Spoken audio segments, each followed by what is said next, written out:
कहाँ से आए हो? जी मैं सफेदों से हूँ, आदर्श नगर से। अच्छा, सुभाष देशवाल के नामांकन के पत्र में आए हुए आप? हाँ, इसके नामांकन में आए हुए हैं। क्या कारण है, क्या सुभाष के साथ आए हो? अन्य कैंडिडेट भी हैं यहाँ? अन्य कैंडिडेट का इतना स्वभाव और सरल जो सुभाष जी हैं, इसके प्रति रवैया, जनता के प्रति रवैया, छत्तीसगढ़ बिरादरी के प्रति रवैया जो सुभाष जी का है, अन्य कैंडिडेट का नहीं है। कोई जाति के नाम पे वोट मांग रहा है, कोई धर्म के नाम पे वोट मांग रहा है। जो रही बात सरकार की, जो पिछली सरकार में सरकार है भाजपा की, इसके जो कैंडिडेट हैं राजकुमार गौतम जी हैं, वो हमेशा ही एक राजनीति करते हैं जातिवाद की।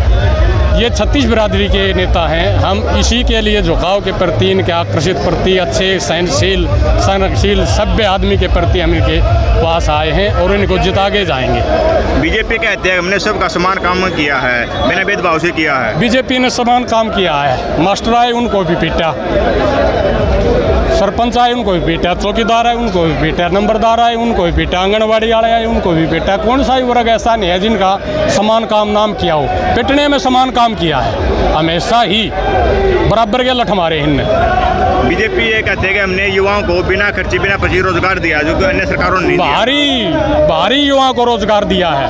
आप बिजली विभाग में 78 SDO लागे थे, उसमें से ये देख लो भाई 75 बाहर गए थे, 3 हरियाणा के थे। क्या पढ़ा लिखा हरियाणा का नहीं है? कौन से रोजगार की बात कर रहे हो आप? 4th क्लास में, 3rd क्लास में तो आप रोजगार दे देते हो, लेकिन जो A1 क्लास 1 की नौकरियां हैं, आप उनको कहाँ से दे रहे हो?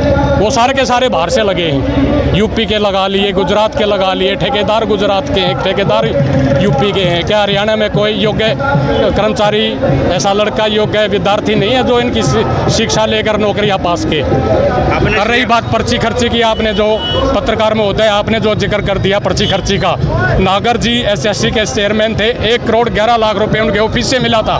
कहाँ गई वो पर्चियाँ? पर्चियाँ नहीं है, सूटकेस वाले आदमी हैं। और बोलिए। ये बोले हैं कि नायब सिंह सैनी में 24,000 ज्वाइनिंग लेटर दूंगा शपथ लेने से पहले। ज्वाइनिंग लेटर वाला शपथ देने से पहले, इससे पहले आचार संहिता से पहले दे देते। आचार संहिता के बाद तो दे नहीं सकते, उसको पता है। अगर नहीं पता तो उसको लॉ का ज्ञान नहीं है, वो जनता को गुमराह कर रहा है। आचार संहिता के बाद कोई भी प्रदेश का मुख्यमंत्री, चाहे वो देश में भारत में कोई भी हो, वो ज्वाइनिंग लेटर दे ही नहीं सकता। हाई कोर्ट, सुप्रीम कोर्ट बैठी हैं, कानून पढ़ो, कॉन्स्टिट्यूशन पढ़ो, संविधान पढ़ो। जनता को गुमराह करने की जरूरत नहीं। अगर 2 लाख रोजगार आज भी खाली हैं तो आचार संहिता पहले क्यों नहीं लिस्ट जारी की? रामकुमार को तुमने एक बयान दिया है, जो मेरी वोट नहीं देगा, मेरा सपोर्ट नहीं करेगा, उसका बीज मरेगा। इसके बारे में क्या? ऐसा जी राजकुमार गौतम के ये अपने विचार हैं।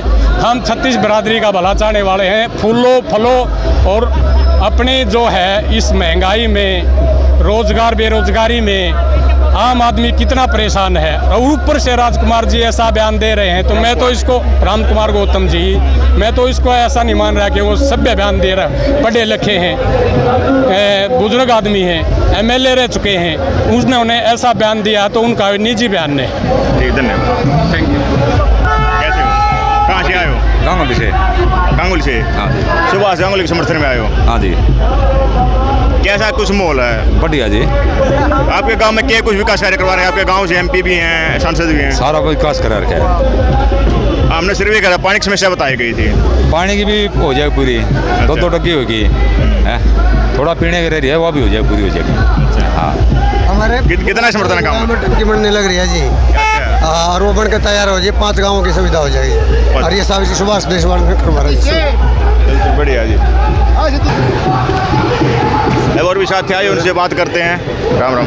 राम राम जी, राम राम। कहाँ से आए हो? मैं जी पाजू गुर्द। अच्छा, किसके समर्थन में आए आज? सुभाष गांगुली के समर्थन में आए जी। शिविर में और भी कैंडिडेट हैं, रामकुमार गौतम जी हैं, बच्चे सिंह आर्य जी हैं, जसवीर देशवाल जी हैं। हाँ। उनके समर्थन क्यों दे रहे आप? एक छवि होती है। रामकुमार गौतम जी 1991 में आए थे, 1100-1200 वोट समिति की समेट गए थे। जो आज ये जसवीर देशवाल जी आज़ाद विधायक बने थे। बच्चन सिंह भी 2 बार रह रहे हैं। जितना मतलब है कि सफेदों की जनता को सुबह से लगाव हुआ है, इतना लगाव और किसी के प्रति नहीं देखा गया। क्या कारण इसका लगाव रहा है? क्यों ये जो भी गांव में जाते हैं बगैर उसके जाते हैं, गरीबों से मिलते हैं, सबसे मिलते हैं, भाईचारे में रहते हैं, किसी के मतलब फ़ोन पे भी काम करेंगे, कोई ऐसी बात नहीं है। आप आगे मिलोगे, व्यवहार एक बहुत ही कुशल व्यवहार है उनका। बीजेपी सरकार कहती है हमने समान काम किया है सबके लिए, बिना किसी भेदभाव के समान विकास किया है, तो आप बीजेपी के साथ क्यों नहीं? आप ये देख लो, नवी क्या साढ़े से देख लो, यहाँ से पानीपत वाला रोड देख लो, आज तक वो बनाया ही नहीं होगा हमारे यहाँ, जब से खड्डे खड्डे बड़े हैं। विकास तो रोड पे भी दिखेगा, विकास गलियों में भी दिखेगा और विकास पब्लिक में भी दिखेगा। वो विकास का माहौल बना नहीं जो 10 साल का बीजेपी रहेगी।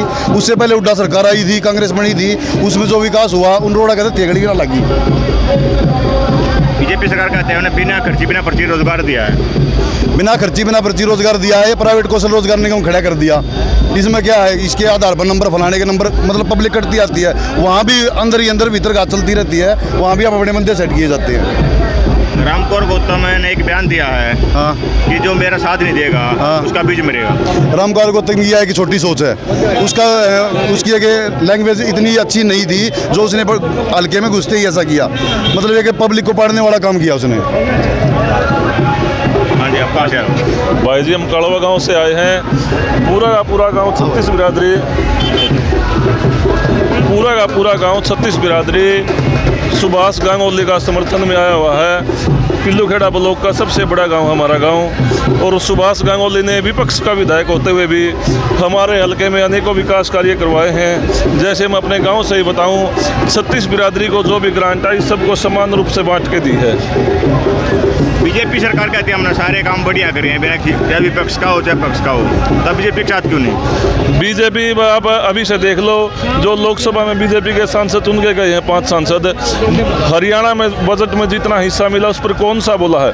एक भी बीजेपी का सांसद नहीं बोला। वो सब अपने आकाओं के का गुणगान करती है। उसके अलावा बीजेपी के जो भी विधायक है या सांसद हैं या पदाधिकारी हैं कुछ नहीं करते, ना उन्होंने कोई, उनके पास कोई का रोड मैप है ना कुछ है। रही बात गौतम की, जो हमारे बीजेपी ने पैराशूट कैंडिडेट उतारा है, वो अपने इलाके से भागा हुआ विधायक है, अपनी उन जिम्मेवारियों को छोड़कर भाग गया और यहाँ के क्या जिम्मेदारी निभाएगा वो? जब उसको नारनौंद की जनता ने नकार दिया तो वो सफेदों की जनता के ऊपर थोप दिया। सफेदों की बहादुर जनता 36 बिरादरी कभी भी थोपे हुए कैंडिडेट को स्वीकार नहीं करती है। वो उसने अपना कैंडिडेट स्वीकार कर लिया, अपना विधायक बना दिया सुभाष गांगोली को। आज ये आप देख रहे हो इस अनाज मंडी में तिल गिरने की जगह नहीं है, इन्होंने सुभाष गांगोली को विधायक चुन लिया अपना। राम जी, कहाँ से आए आप? गाँव कालवा से जी। नायब सिंह चने के बयान दिया है कि जाट कौम बहादुर कौम है और वो हमारे साथ है।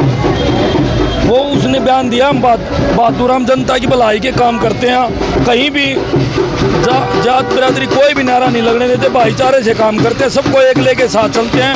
वो जो उन्होंने कहा है तो उन्होंने बहादुर कहा है तो हम उनका मान सम्मान करते हैं। फिर आप उनके सपोर्ट में क्यों नहीं आते बीजेपी के? बीजेपी के सपोर्ट में इसलिए नहीं आते, वो किसान ही तेजी नहीं है बीजेपी पार्टी।